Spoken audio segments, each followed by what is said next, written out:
I'm Helen Moore from Inner City Seeds, and these are a series of coffee mornings that we're doing thanks to the Stronger North Stonehouse Sparks funding that we receive. And today's talk is all about compost, and I'll introduce to you our special guest, Tess Wilmot. You may or may not know Tess. Tess does a lot in Plymouth. She's part of the Food Plymouth network, Generous Earth Plymouth, and runs the Always Apples Festival in Plymouth as well, which is a great little festival. And also is a permaculture teacher and runs Permaculture Plymouth and Growing Community Abundance. Yeah, and Tessa's doing a new project at Snapdragons in North Stonehouse, which is all about composting with Generous Earth, and she's put a presentation for us together today. And then we've got some questions to put to Tess about compost. Brilliant, thank you for that introduction. Hi, I'm Justine Cheffers, and I'm a community connector with Live West, so I get involved with lots of Tessa's projects and hopefully more with the Inner City Seeds project going forward. And I've worked with Barbara with Time Bank South West and down at Union Corner. It's been such a long time. I know. So we've got some little sort of community garden projects that might reignite in Stonehouse, I'm hoping, moving forward, and that we can get some of our residents that live in our social housing projects in Stonehouse involved in those, and also maybe link them into other projects that Tess and Helen are doing in Stonehouse. So that's my interest. And also composting, I'm not very good at it. I just throw all my compost in a heap, all my garden waste in a heap, and then I'm not sure what to do with it after that. So that's me. In terms of composting, I've been interested in composting for a long time. I think since somebody approached Transition Plymouth, somebody from Stonehouse asking how can they compost the food waste from their flat. So yeah, I think that sort of inspired the community side of it. And I just really like the idea of Bokashi bins and think they could really work well in a situation like that. I've done a community composting course with Nikki Scott, which was very good. But I mean, I think my timing was all wrong. This was a few years ago when Plymouth wasn't quite ready for it. And it seems that now it is. But yeah, I sort of experiment. I've got a hot bin, I've got a wormery, compost heaps up the gardens. Yeah. And yes, I'm involved with Fashion Fix, and we are planting up a dye garden in North Stonehouse at Snapdragons, and hopefully in different areas as well. So if there's any other garden projects that would like to grow some dye plants for us, that would be great. So yeah, just interested in composting and community gardening, really. Yes, sorry. Hi, I'm Samantha Trweller. I'm basically a garden nut. I'm plant mad, and I want to create as many green places as possible, and I just want to help people, when I can. And composting, I love my compost bin. It's my favourite place to be on a nice sunny afternoon, turning it over and making soil to grow plants in, basically. Yeah, it'd be great to have a session, a visit, even virtually, to Sam's little patch. I mean, it's tiny and she is incredible. Yeah, lots to learn from there. So yeah, Nicola's the last one, I think. Oh, I'm sorry, and Helen's going to say something as well.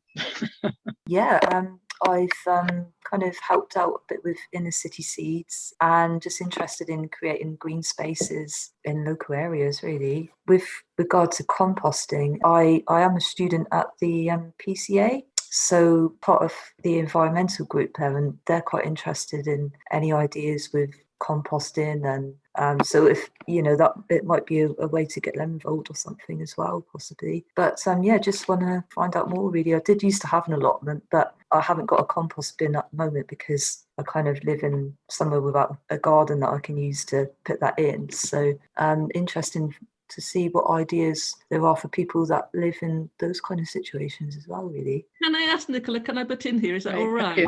Yeah, sure. Yeah, I know another student from PCA, and in fact I've lent her my Bokashi bins, and she's really keen on composting.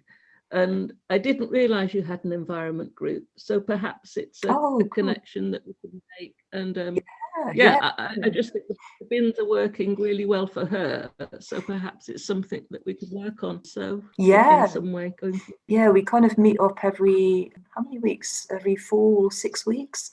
So I can always raise anything with them then. And Great connections, lovely, and nice to meet you properly, Nicola. I've seen you on Facebook a bit. Helen, did you want to say anything about your composting Yeah, I mean, I've already written down a question for you for later for composting in alleyway gardens, they're called architecturally, where they're very thin and small and shady. And I'm also quite interested to hear more about, I don't know how to pronounce it, but the compost bin that Barbara was just talking about, that sounds interesting. Different types of composting and that kind of thing. Yeah, and hopefully I've written down some questions that cover a lot of beginner composting questions that I've heard and things like that for later. We've got a new person joining us. So Haman and I live in Falmouth currently. Like, one of my revelations of last year, it was having a composter. So I bought this green Johanna composter, which is like a hot composting bin, and it was amazing, and it was really transformational observing that process, and I just fell in love with the process of composting. And I tried to do it before in when I lived in Bulgaria in an open kind of heap compost, and I observe it, like I join like a community garden, and I observe what's going on in the other composters and how when it doesn't seem to work and when it is working and when it's like messy and how to. So I'm really curious to learn more about how to address the balance of composting. I guess that's what it is. Brilliant. Thank you, Anne. So I'm Tess. I presume you know Helen.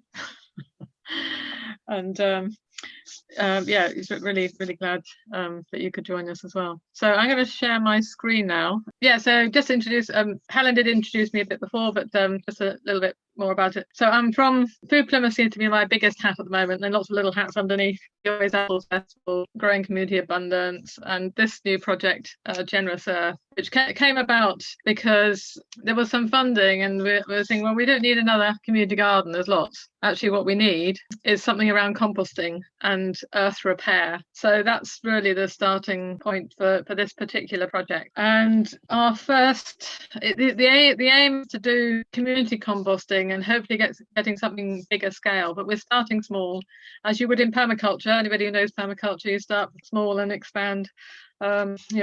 Start small, do it well, and then expand from there. So we're starting down at Snapdragons, and they've got a huge earth repair work happening down there in Victoria Park, where they've had to put down lots of, over a lot of the areas, membrane, and then import 1,000 tons of soil. So it's a bit of a mud bath there at the moment, but we're now getting wood chip bringing in, and I'm helping also with the composting and helping them find creative ways of improving the soil. So this is a picture of me having just had some training on this big beast with Jonathan from Bikeability or Promotion or whatever they are, and I'm now capable of riding around the streets on this huge electric bike to go and collect compost from some of the local houses. So that's one of our plans.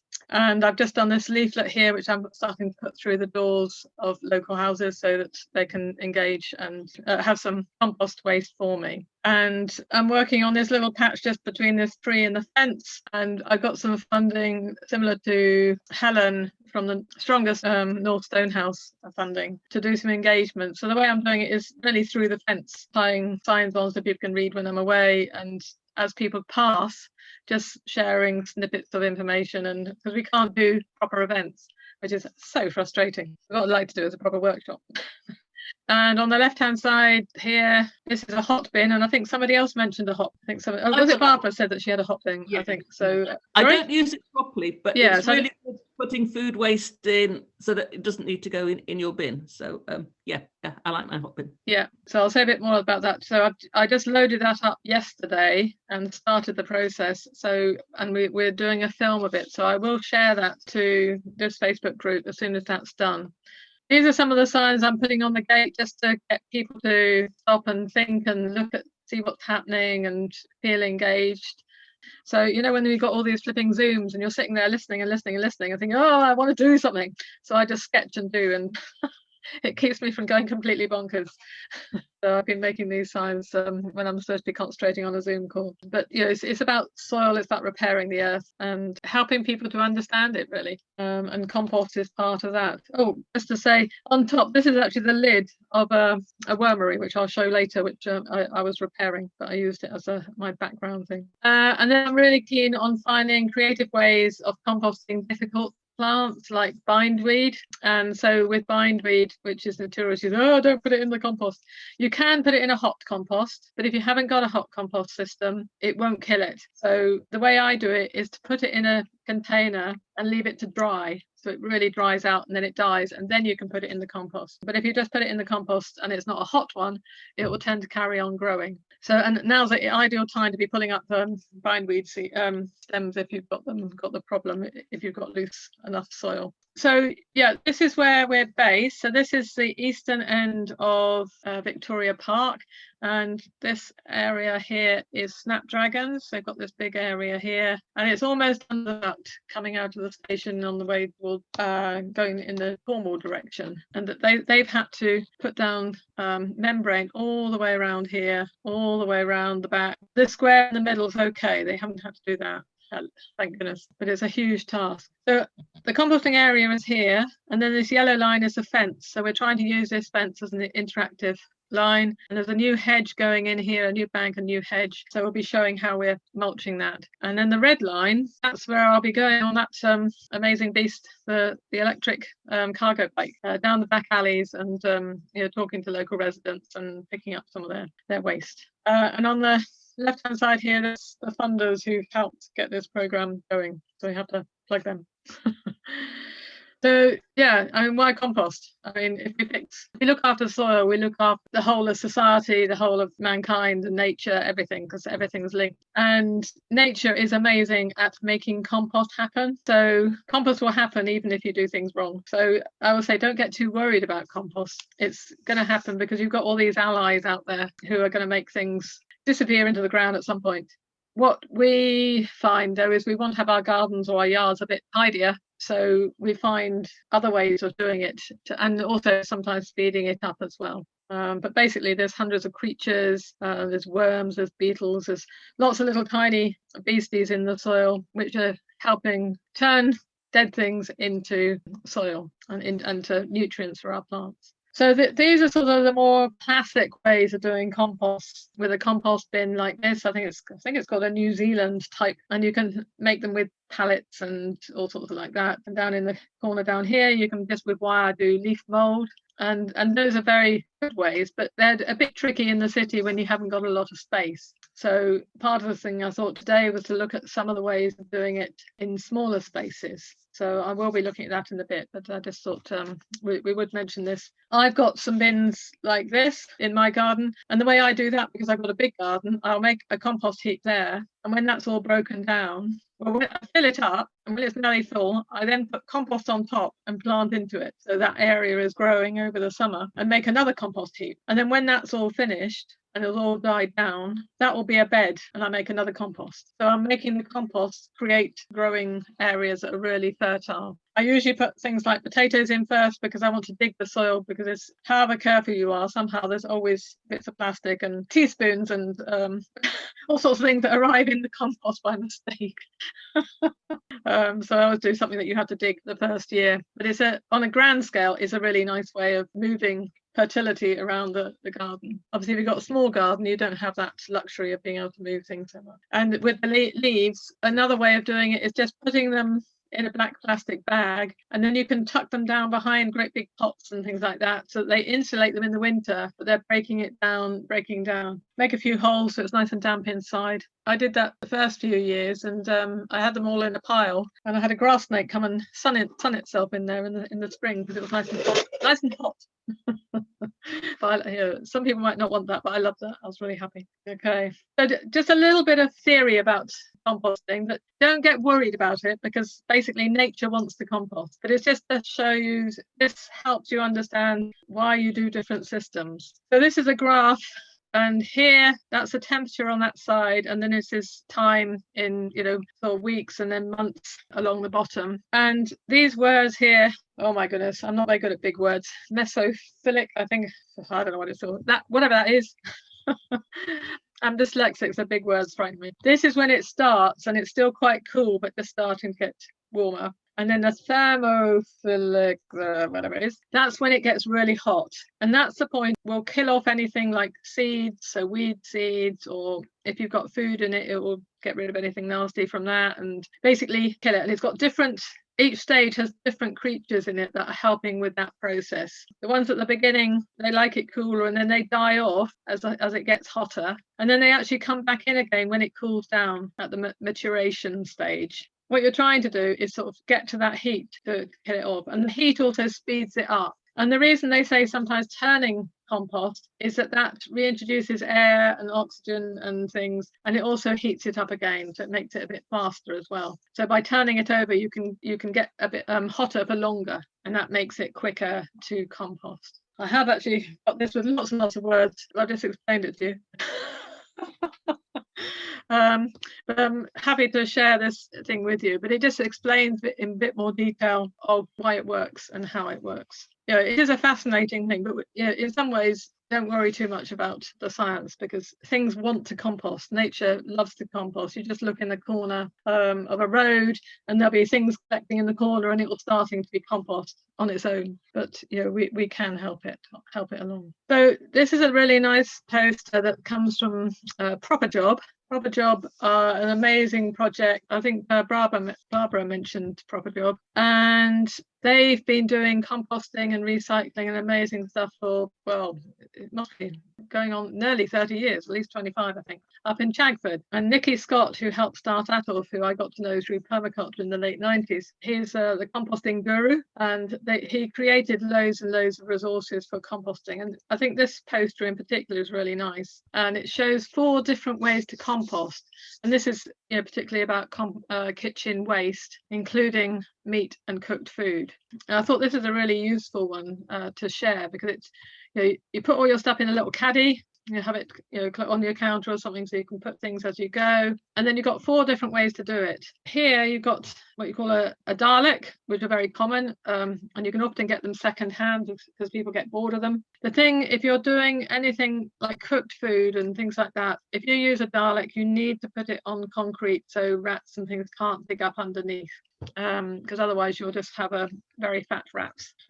And there'll be lots of them because they'll be breeding like that. But if you put wire underneath, or if you put it on concrete, then they can't get in under. So then you can compost with these things which are a bit trickier. You can also put it in a tumbler, which is like this. And again, because it's enclosed, nothing can get in it. And you also turn it, and that keeps the air, and that helps keep it hot. Or else there's what they call here a green cone bury base, where you dig it into the soil and you have a mesh around the bottom. I've got a similar one further on, which I'll explain about. And the last way is Bokashi, which is what Barbara was talking about, where it's a fermenting way, and so you ferment it, and after you've fermented it for 2 weeks, then it can be added to compost, and that you can have in your kitchen. It's really useful for flats or small spaces. And I've got some more information later on. What it doesn't say here is a wormery. You can also, a wormery is enclosed, so I put cooked food in a wormery as well.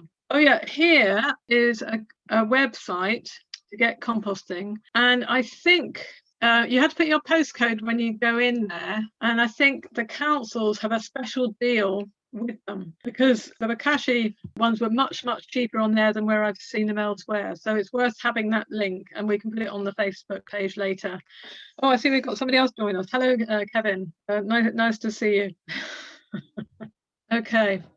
Another thing people get confused about is, and what helps to get the compost working better, is what we call browns and greens, which is also, the greens are sort of nitrogen, they often green and fleshy and full of water and lush, and then the browns tend to be browner and drier. And what we're trying to do when we're doing a compost system is have a mix, and that mix helps make it work better, because the brown materials tend to have a bit more air in them, and they help the process, and they break down, and it speeds it up. So there's just 2 different posters which I thought were quite fun, and it just sort of helps get your thinking in what you can use and how you can make it in balance. Ideally you do it in layers so that it sort of builds up and you've got sort of air between them.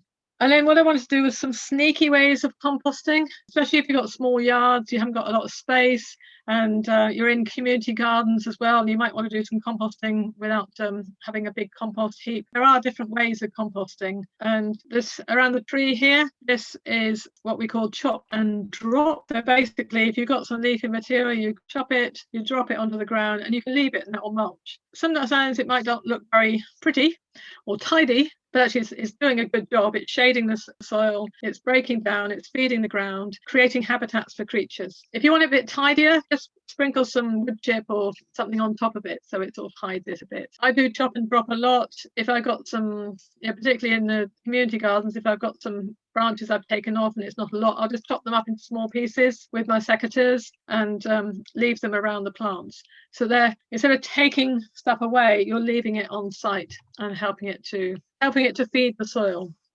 And this on the left hand side, I'm just going to move you because you're in my way, can't see it. The creepy crawly tower. This is actually for insects, but it's also composting because these things will break down over time. And so you can have really fun little ways of having compost happening in creative ways in small spaces and sort of make it really attractive. And at the same time, you're increasing the biodiversity of your garden and the habitat for creatures. You may get a few more slugs and snails, but then hopefully you also get some more birds to eat them, or frogs and other things.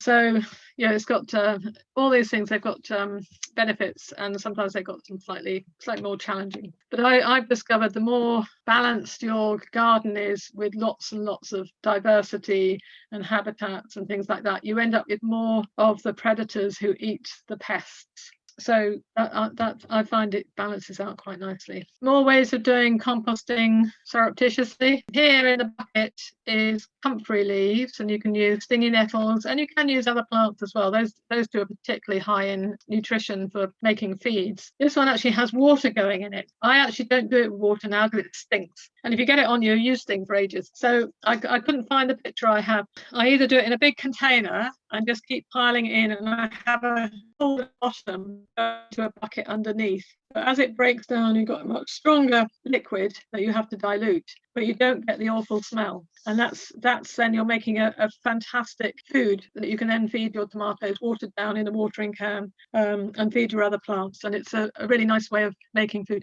If you've got a smaller space, if you hang a drain pipe up and put a net underneath and then a container underneath that, you can stuff green material down the drain pipe, and the liquid will come down and catch at the bottom. So you can do the same thing, but in a really small space. So that's ideal if you've got just a little backyard, but you want to make some food for your vegetables. But don't add water because it works, but it stinks. And the midges like to lay their larvae in there as well. And then on the right here, we've got mulch. And this is what you call a lasagna mulch, with lots and lots of different layers. And you can have thicker or thinner mulches depending on the space, or you can, the chop and drop is a sort of a variation of a mulch. And you can use this, if you're doing a big area, you can use this to clear the area. And within it, you've got cardboard and newspaper and things like that laid out. And that stops light, so it stops weeds coming up. And that can be a really, really, really good way to do, to use up some of your waste that you're trying to compost and to clear areas so you can then plant other things. You can do it in a little area, or you can do it on a big area. And mulch, I could spend all day doing mulch. So this is another sneaky way. This is what we call a worm tower. Okay, this is ideal for a small garden. And you dig it into the ground, and then you put things in, and you have some sort of lid, and the worms come up and they'll feed, and the nutrients go down. So your bed is being fed without you doing very much work. This might be quite fun in a community garden, because you can make them look quite smart, and it's just a way of sort of creating a feature as well. There are instructions online of how to make one. This one's with a bucket, but it doesn't look very nice with the bucket. But by the time you've built that in, and they've got holes through the sides, the worms can go through the side as well. Once you've done that, you could have a pot on top so you wouldn't see it. So you can disguise it, so because a plastic bucket might not look that much fun. And then this one is the one I've got that I use, which is an old chimney pot. And then I have a container here to keep the damp off. And then I usually have a pot on top, which I just take off when I want to put stuff in it. So you can make a really nice feature, and that might be quite fun in one of the community gardens if you can get hold of some of these. Yeah, and so last year mine actually got taken over by the ants, but they made some fantastic soil, so I left them to it. They just grew up into it, and they're amazing creatures. So I had a huge ant's nest in there last year. It was supposed to be worms, but hey ho, nature sometimes does its own thing. They've all gone now. Okay. And there was questions about worms, I think, and this is just showing you some ways of making wormeries. If anyone's interested in a really cheap one, I can send you over instructions on how to make one out of a dustbin. This is quite a fancy one from Wiggly Wormers, and I'm just resuscitating one of these down at Snapdragons. I haven't used one of these before, but you do it in layers, and you have a mat here, and that lid was the lid I had with the photos of those cards earlier on. So that's one type of wormery. And then we spoke about Bokashi. So you've got composting, which is one way of doing it. Wormeries are slightly different, and you get the worms in there, and they're special worms. They're not just worms from the garden. They're what you call tiger worms. And if anybody's got a wormery and got problems with wormeries, or has lost their worms, they've all disappeared or died or something, get in contact, because all you need is worms from a manure heap, and I've got plenty of those in our manure heap at the moment. And then this is another way, which is a Bokashi, which is a fermentation. And this is the one at Wiggly Wigglers, which is where I got my first wormery from years and years ago. And then this is one from a different website, the one I showed you earlier, much less expensive, but it looks like it's almost exactly the same, except you only get 1 kilo of the bran. And that's a special price for Plymouth residents, from what I can gather from the website, because you have to put in your postcode. So I think it's subsidized, and that is a really, really good price. You get 2 of these containers. Well, actually, Barbara, do you want to say anything about this, because you're doing this yourself? Yeah, just to say that I don't know if it's even greener or ever greener, usually have a really good price on Bokashi bins, around £20. And if Helen would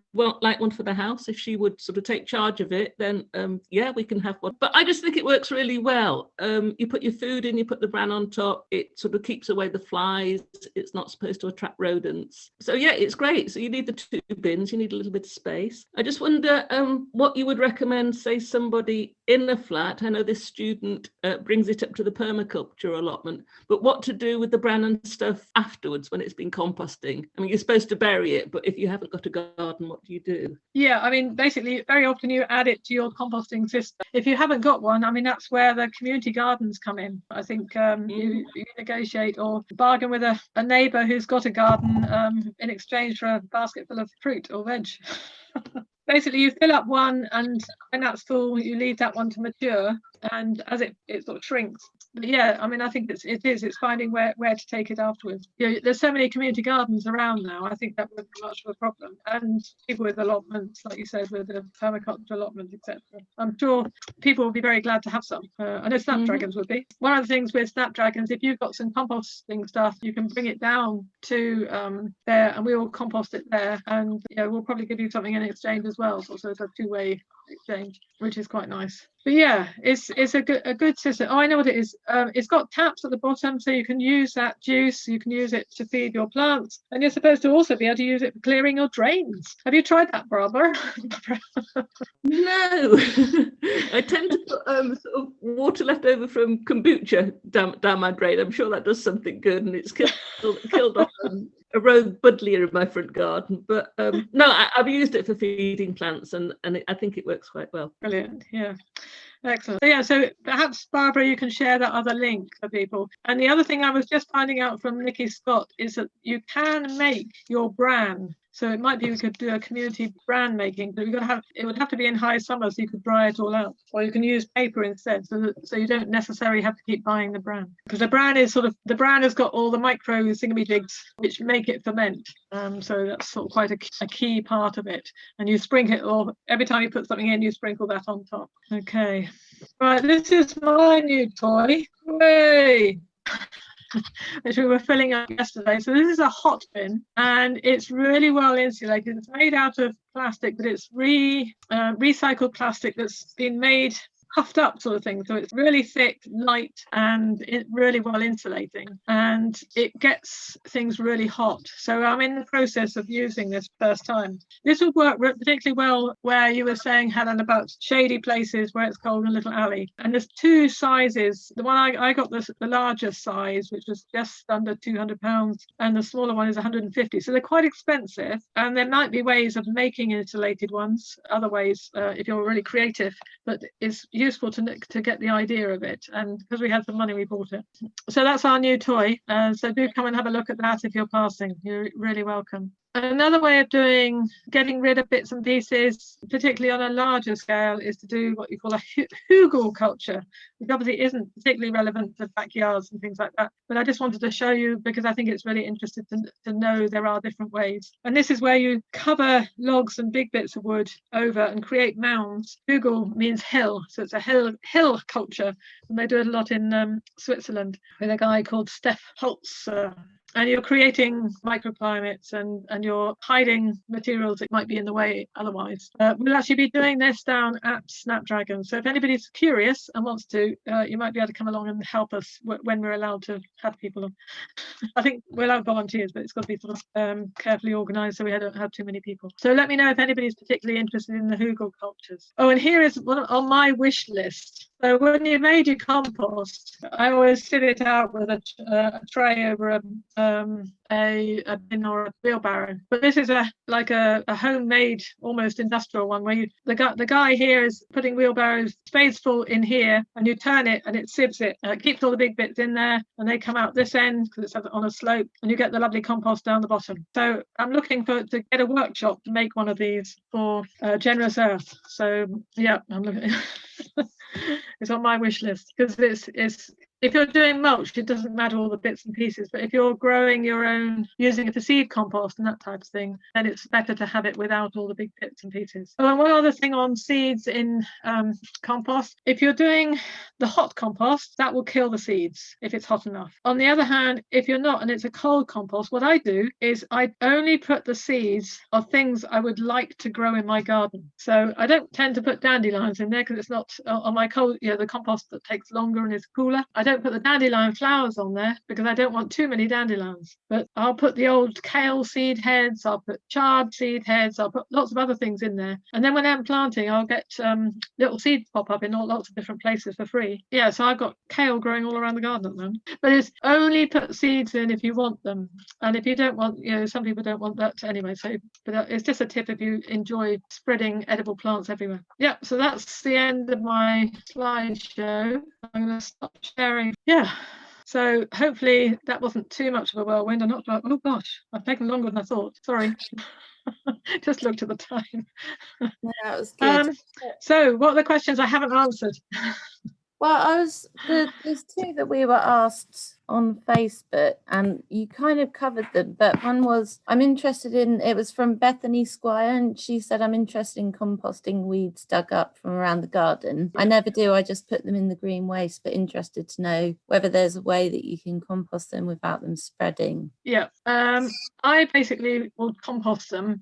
But if, for example, like dandelions or some of the ones which seed a lot, if they're actually seeding, I'll either take off the seed heads and put them to one side and not into the main compost. You can still compost them, but that will be weedy. That will have lots of seeds in it, unless you put it into the hot compost. If you put it in a hot compost, it's not a problem at all. If it's a cooler hot composting system, like a wormery or just a general heap that doesn't get the heat, you can compost all the apart from the seeds of the plants that you don't want. So yeah, I do compost. There's very little I don't compost. You need a bigger space for a hot compost, I think, don't you? No, well, the hot bin, that's a hot composter. That could fit quite easily. The smaller one could fit quite easily in the back alley. You can come and have a look at the larger one at Snapdragons, and even that would fit quite well. And that one, because it's insulated, it gets really hot. Oh, so it's the difference is it's insulated, the walls. It's insulated, and the process heats, and also you turn it. You've got a thing to help mix it, and you've got air coming up through. Because what you need air and water to keep it going. It's a bit like a living thing, really, and if it stagnates or it gets packed down too hard, it can slow down.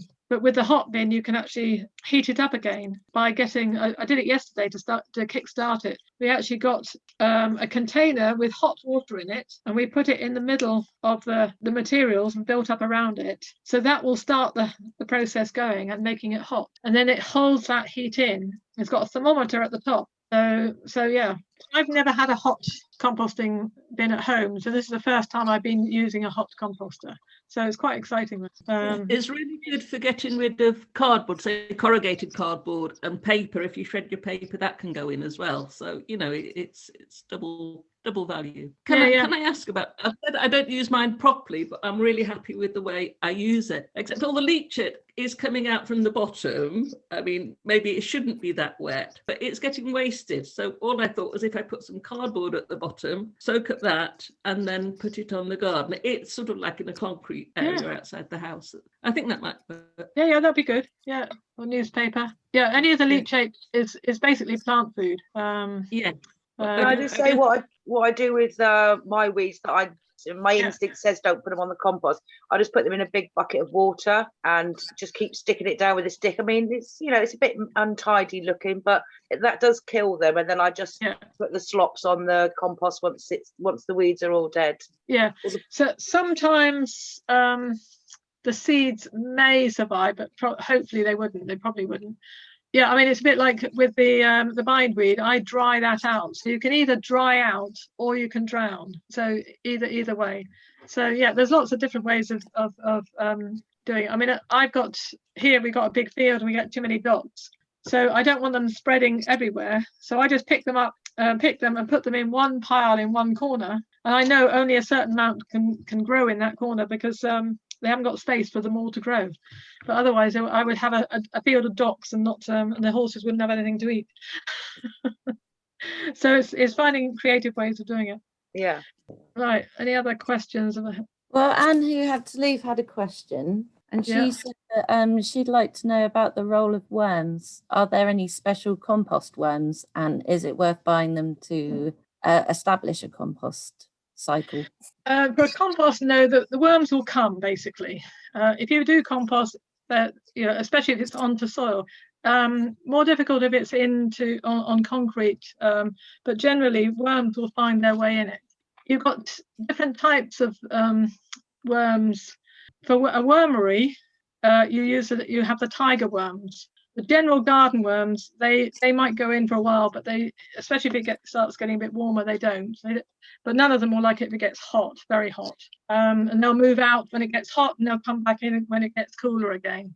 So tiger worms are really good particularly for the wormeries. And you can buy them, but like I said earlier, actually, horse manure, fresh horse manure, well, probably about 2 or 3 weeks old horse manure is full of them.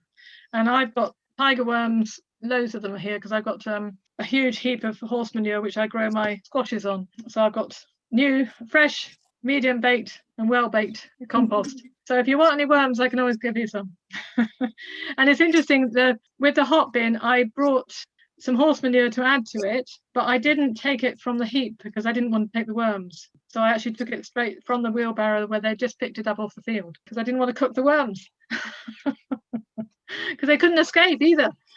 Brilliant. Anybody else got any questions? Yeah, I'm thinking we should put it to the group here. Yeah. See if you guys have any questions for Tess. I hope I've answered most of the questions you've had. I've got a question. I think I've been kind of doing compost all a bit wrong. I kind of used a chest of drawers that someone was throwing out, and I kind of had that as my compost. I'll be honest, I never even realised you should be using brown compost. Mine's all been like vegetables and even tea bags. I've been taking out the bag and just using the inner bits. So I think it's all a bit wet. What would be the best way of kind of drying that out? Okay, yeah. So it's getting a balance between the browns and the greens. It just helps the balance. So it's the carbons and the nitrogen. So you can add cardboard. I'll quickly just go back to the slideshow. I didn't even realise you could put meat in a compost. So every day's a learning day. Cotton, straw, toilet rolls, anything like that. Dead leaves, dead plants. If you've been putting in dead plants that are brown, dried up, that's more carbon than it is nitrogen because the nitrogen sort of dissipated. And well done taking the tea leaves out of the bags because some of them do have plastic in them, which is a pain in the neck. I want them to label it more clearly that when they haven't, so that we know. So yeah, so just like I said right at the beginning, but I think you missed, things will compost. We can sometimes make it quicker and easier by creating more of a balance. So this gives you some ideas. Wood chip. If you haven't got wood chip and you've pruned your roses, if you just chop those up with clippers, that will help create space and air and things around there. Yeah, hay I would be careful of. It says hay down there, just because hay tends to have a lot of grass seed. The other thing you can use is, you have to be slightly careful of, is grass cuttings, lawn mowing. You can use it to speed things up, but you don't want to have it too thick, and it can get slimy and smelly and horrible. But if it's mixed in with other dry things, I usually sort of put a layer that thick on my compost of lawn mowings, and then I'll put horse manure, and then I'll put some cardboard and things like that. So just trying, diversity is really what you're aimed at. You don't have to be too scientific. But mine's looking more like a big vegetable stew at the moment.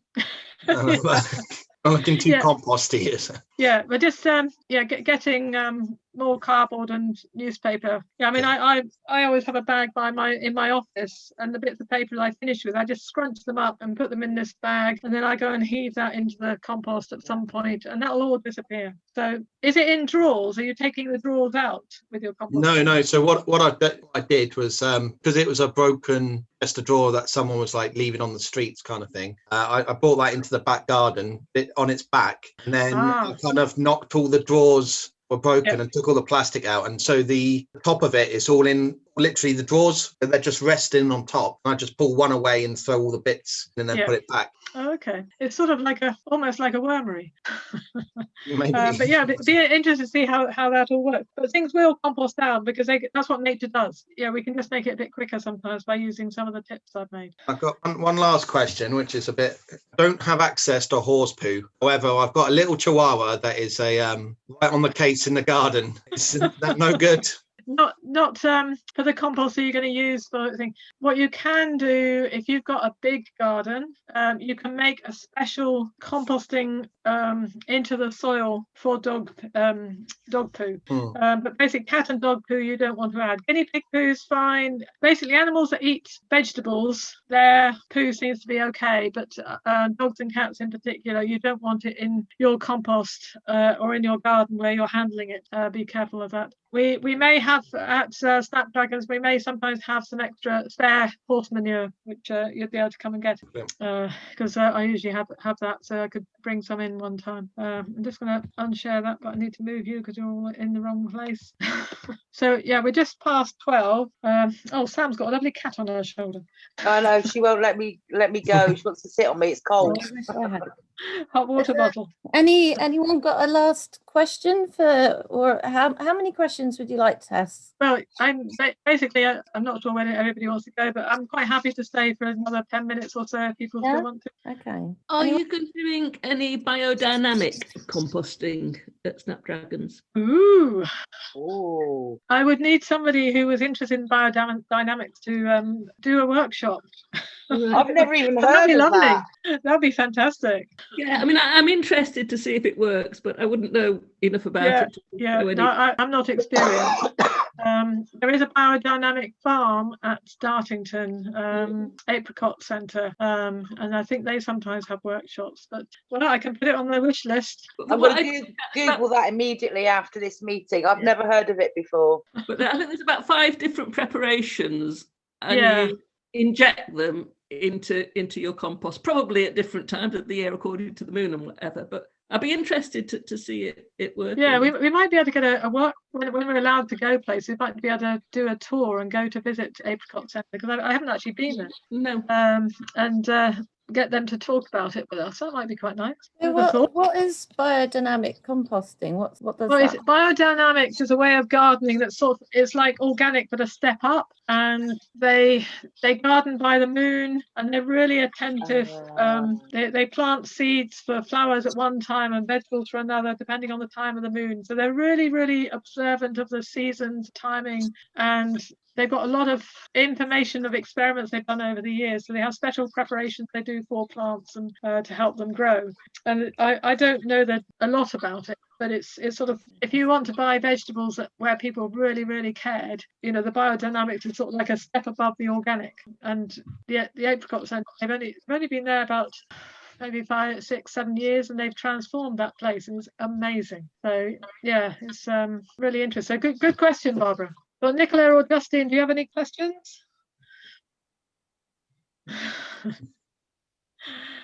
And Sam, have you got any other? I was just wondering whether you actually check your temperatures of your compost bin, because I believe you can get one that's like on a spike that you put into your compost. And I'm just wondering what sort of temperatures you get if you do check. I never have. I mean, I'm not particularly scientific about how I do my own compost. I mean, a lot of my compost is, I said about the chop and drop. I create piles of logs and cuttings and branches and things, and just leave them composting over 2 or 3 years and leave them to it.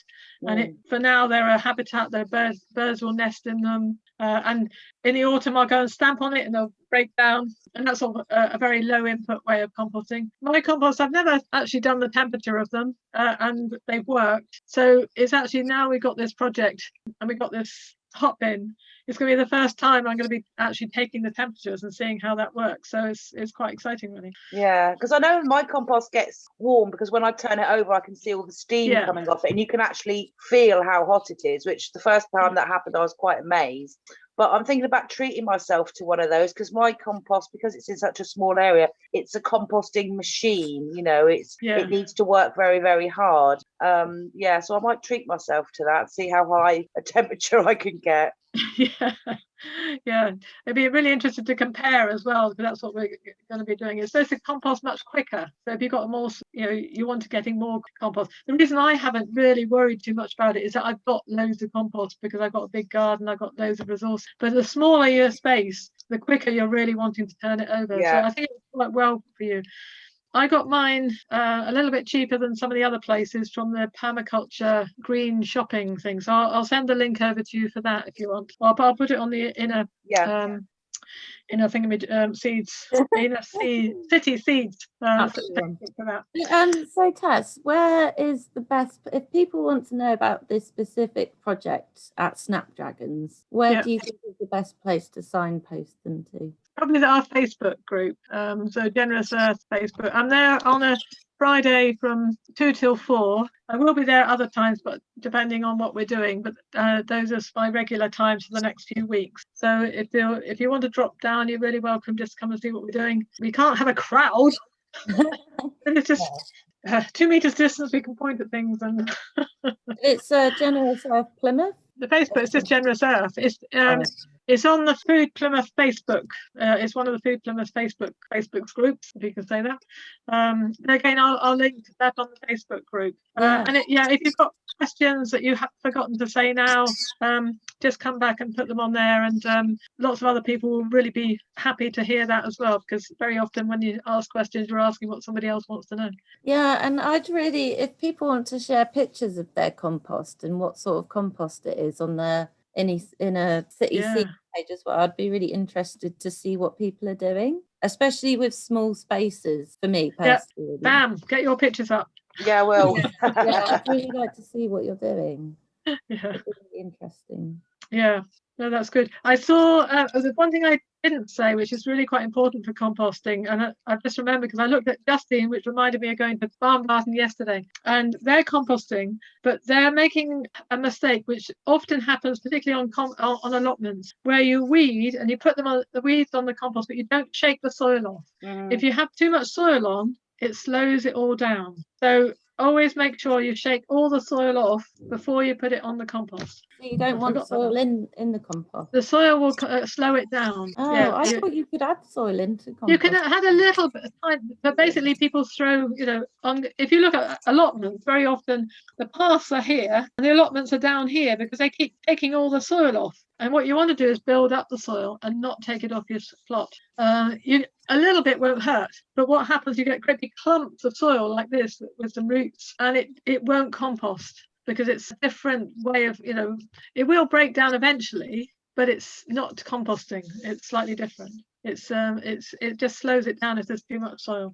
Really interesting. And I have been putting bindweed on mine, so that's a complete error. Well, it might be hot enough. It may have killed it. It is, if bindweed isn't growing all over it, then you might be okay. But it's just to be safer rather than sorry. but just have a go and give a shout if you've got any questions. So that's absolutely fine. I might put a picture of bindweed up actually in the Facebook group, because it is one of those plants. It's good to recognise it visually and spot it in your garden. And I know you've got some really good tips for dealing with it as well. So I might find some images. Yeah, if you put some pictures up, I've got an information sheet on how to deal with bindweed, and also couch grass is another one that's really different. Yes. And I've got an information sheet on that if I can find it. Yeah, I'd really like to read that one. Definitely. Yeah. The grass. But anyway, that was so lovely. Thank you so much, Tess. And Well, I hope that was helpful. And yeah, like I say, do feedback about those things. I'm sorry it was a bit long. I did talk a lot. No, not at all. It was great. It Very really interesting. The basis of people, especially, for beginners, mid, experts, everything. So it's really great. Thank you.